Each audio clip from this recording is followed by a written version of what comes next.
It's the final stop on the quest for a three-peat for the Bourne Braves as the Bravo faithful packs into Dorn Park for game number 1 of the championship series against the Harwich Mariners. Good evening, everybody, and happy championship baseball here from Dorn Park alongside Nathan Schwartz, Cam Manna with you, and a 3-game series to decide it all here on Cape Cod. You can't draw it up any better. 1-1. Lewis, a laser past Dickinson into left field. Here comes Meggers. Here's the throw. It's close. It's cut off. We got a one-run ball game here from Dorn Park. David Lewis, the RBI single. Hitters count 2-0 to Stanfield. Big swing, left field. Tate is back at the track. It's gone! Scott Landers said it all week. When the lights turn on, the big dogs come to play. Stanfield stands the tallest. 3-1 Bourne on a 2-run blast. Big spot here for the Razorback.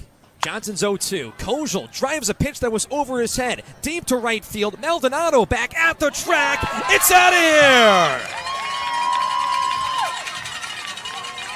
A pitch that was in the attic. And Cam Kojal said, give me that baseball. It's a 3-run blast, and Kojal gives the Braves a 4-2 lead. 3 Bourne players in the College World Series. Is this 1-0? Jam shot, right center field. Stanfield, spectacular! We talked about it. His glove back in Bourne. It's a sight to see.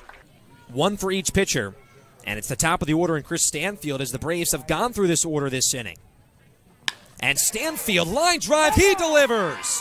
Michelle scores. Here comes Meggers. There's going to be no throw.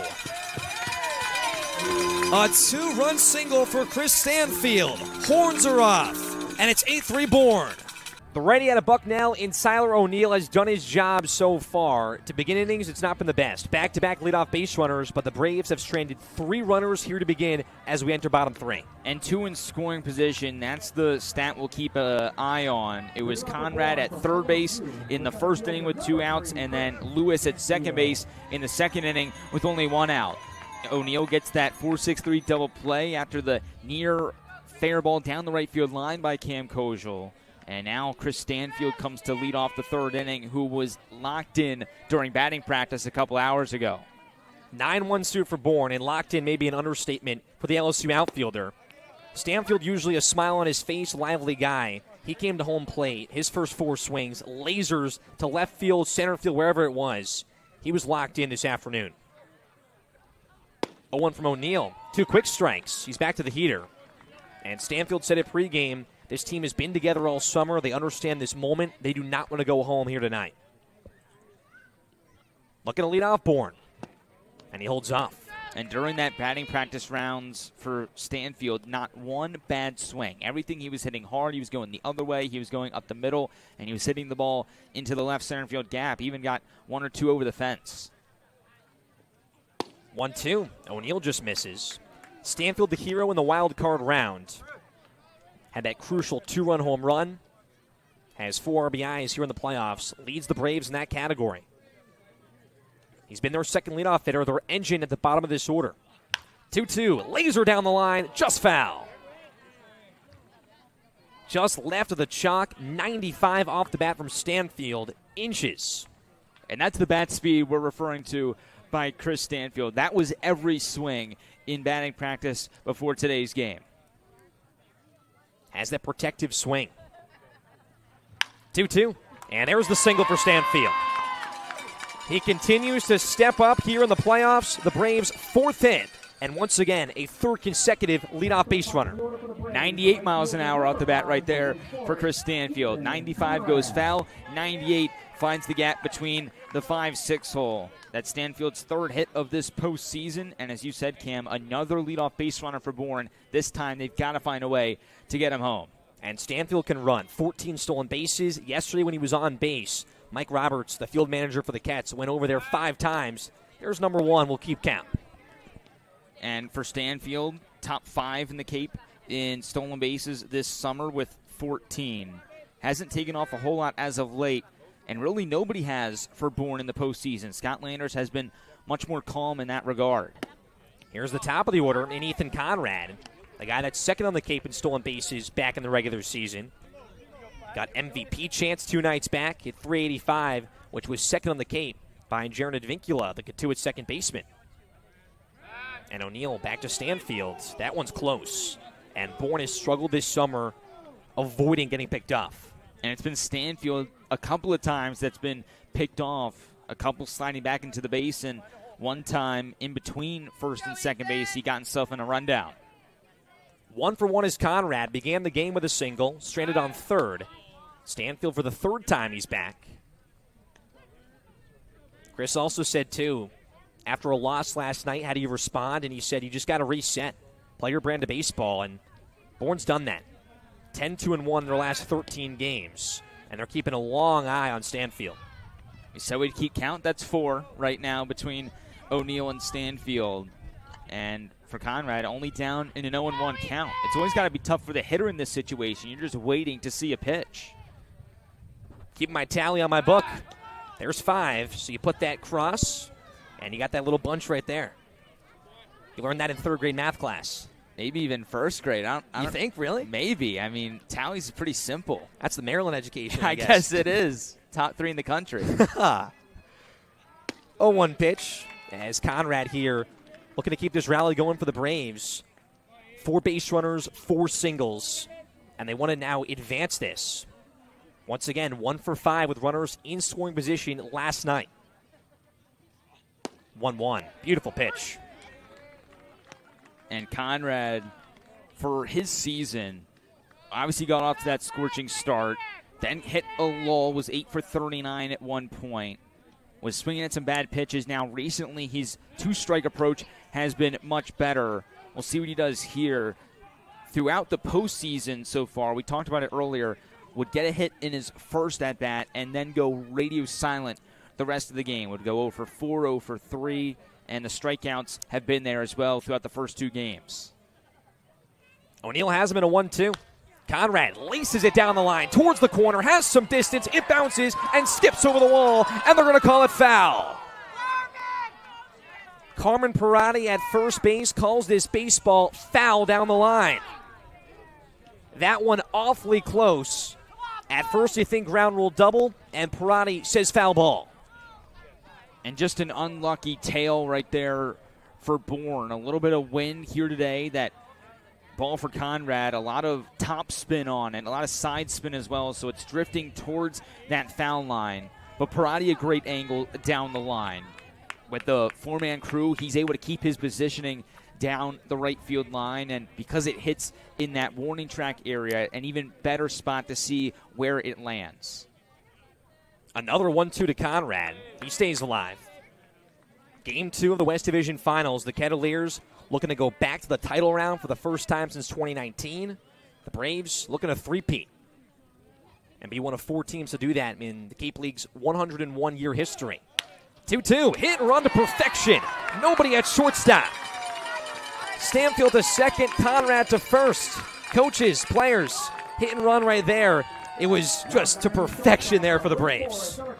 And what was interesting right there, Stanfield, it looked like it was the hit and run, and then he stops. And because he stops, there was some confusion between Luke Hansen and Jaron Advincula. Hansen was covering the base. Conrad was perfect. Scott Landers was very upset with Stanfield that he stopped instead of being able to get to third base on that hit and run. But it brought Hansen over. That's all that matters for Bourne. Merrick Houston looking to strike first for the Braves. Stanfield gets the wave. Compton's throw is not there. Bourne ahead first here in sudden death baseball. And Merrick Houston, his second RBI here in the postseason. Both have come against Katuitt, and you can see and hear the fans here in attendance at Dorn Park tonight. They are so full of life right now, and Merrick Houston's bat is now once again full of life. 2 hits yesterday against the Kettleers with an RBI single, 1 for 2 here tonight, and Bourne now 6 hits in the first 3 innings of this ball game. Stanfield said it pregame. He does not want to go home. This team doesn't, so they start off hot here in bottom 3. And back to Bourne scoring first, 14-0-1 in their previous 23 games when they do that. As Mike Roberts here in Mountain Visit for the longtime skipper for Katuitt. I'll talk to his arm here in Tyler O'Neill as two arms warming up in the Katuitt bullpen. And this is playoff baseball. The leashes will be much shorter. Already 6 hits for Bourne in this ball game. 1 in the first, 2 in the second, now 3 to begin the third. Still nobody out. Runners on second and first. And one of the hottest hitters in the Cape coming up in Braden Holcomb. Katuitt's got to be very careful here. You don't want this to get too far away to where the crowd gets into it and there's not a chance to be able to come back later. 6 hits for the Braves, 3 consecutive singles. And they've been going to left field every single time. And Merrick Houston delivers as Braden Holcomb, that guy right there, going to be a sophomore at Vanderbilt. His summer has been the definition of delivering for the Braves. As Katuitt will go to their bullpen here.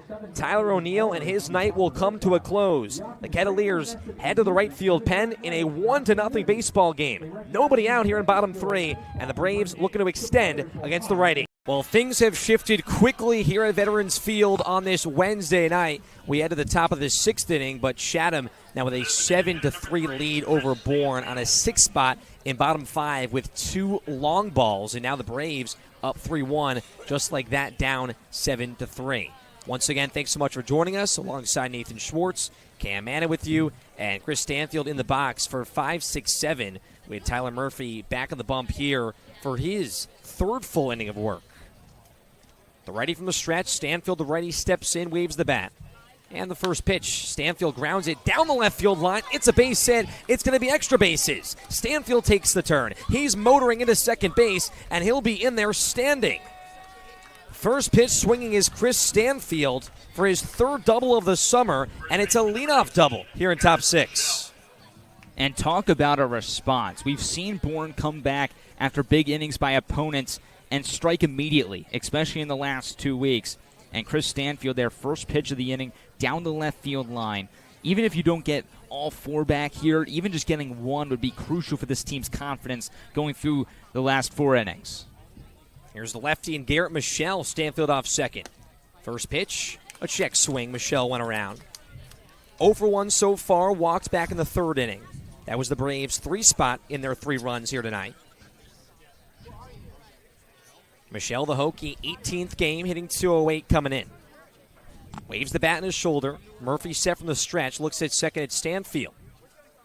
0-1, low and inside to Michelle. But now both sides with 4 hits. Chatham, though, the 7 runs, and the long ball was the difference.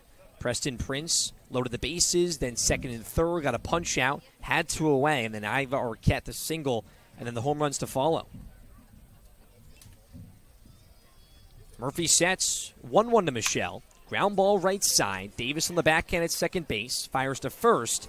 And just on the bag was Villeneuve. That's out number 1. Stanfield advances 90 feet. And the Bourne Braves' 4th run is 90 feet away. Real quick, back to that 5th inning. This is exactly the problem that Bourne had the last time these 2 teams faced off. Bourne walked 10, hit 4 batters, struck out a whole bunch. And here tonight, only giving up 4 hits, but walking 9 batters so far, and the long ball as well. As Mason Neville, the lefty, steps in. First pitch fastball down the dish. 0 for 6 so far is Neville in just his 2nd game here on Cape Cod. Has an RBI chance, Stanfield off third base. Murphy's 0-1. Up the ladder is Neville, a swing and a miss. Snap throw to third, just not in time. Lodis couldn't squeeze it. Stanfield would have been safe either way, and the count's 0-2. Bourne has also stranded 16 base runners in their last 2 games. Wasn't a big issue tonight, but we'll see here 3 so far. And Stanfield on third base. Murphy, high leg kick. 0-2, swing and a miss. 5th punch out for Tyler Murphy out of FAU. And there's 2 down in the inning. And Neville continues to struggle here in the Cape, now 0 for 7 with 5 punch outs. And for Bourne here, you got to find a way to get Stanfield home from third. You can't have the 6-run inning in the bottom half, get a leadoff base runner in scoring position, and leave him stranded. It's the lefty Blake Barthel. First pitch off the netting, fouling it off. And this Bourne order, you go down the list. Your final 4 hitters, all lefties. Michelle, Neville, Barthel, and Jackson. Barthel so far 0 for 2, has also struck out. 0-1 for Murphy. Off speed's low and outside. Still so many fans in attendance here from Veterans Field. They were stomping, loud, enthusiastic on a 4-game win streak, looking to make it 5. 1-1 pitch in the attic to Barthel. And that's just the kind of streak that Bourne hasn't had. And they had that 3-game winning streak going into that Saturday contest against Falmouth. It gets rained out, which took away all the momentum that this team had. Murphy, 2-1. Spits on the off speed. It's outside. It's 3-1. And you thought maybe the off day yesterday would maybe reset that. It looked to be that way for the first 4.5. And now all of a sudden, Bourne has to claw back from a deep deficit once again. Murphy delivers the 3-1. Barthel a swing and a miss. 3-2, 2 down here in top 6. And a Chatham 7-3 lead over the Braves. 0-2 is Barthel, as we stated. Normal depth here for the Chatham defense. Stanfield 90 feet away. The payoff for Murphy. Just above the letters to Barthel. Heads down to first base on the long AB. And Isaiah Jackson, who's been dangerous here tonight, steps in. 1-for-1 with a solo shot. Walked in the last AB. And for Isaiah Jackson, we really haven't seen him put together multi-hit games a whole lot this summer. Just the one all the way back on opening day over a month ago at this point. He's had a couple of great at-bats here tonight. And he doesn't need to hit one into the gap. He just needs to find a way to extend this inning, get on base, even if that's with a hit by pitch. The Sun Devil stands tall in the lefty's batter's box. Murphy from the stretch. First pitch, breaking ball at the knees, a called strike. Third meeting of the summer of 4 between Chatham and Bourne. Last time the Braves will come to Veterans Field here in the regular season. Lost here last time. That was just the 3rd game of the summer. And Chatham scored 5 runs and only 2 hits. As Jackson steps out here, home plate umpire and Joseph Labella giving him his second.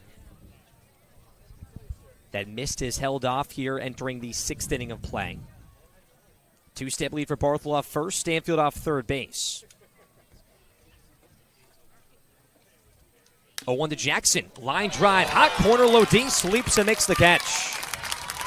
So Bourne strands 2 on Jackson. Another good swing here tonight. But after 5.5 here from Veterans Field, it's the A's 7 and the Braves 3. Bottom 6 coming up here on the Bourne Braves Baseball Network.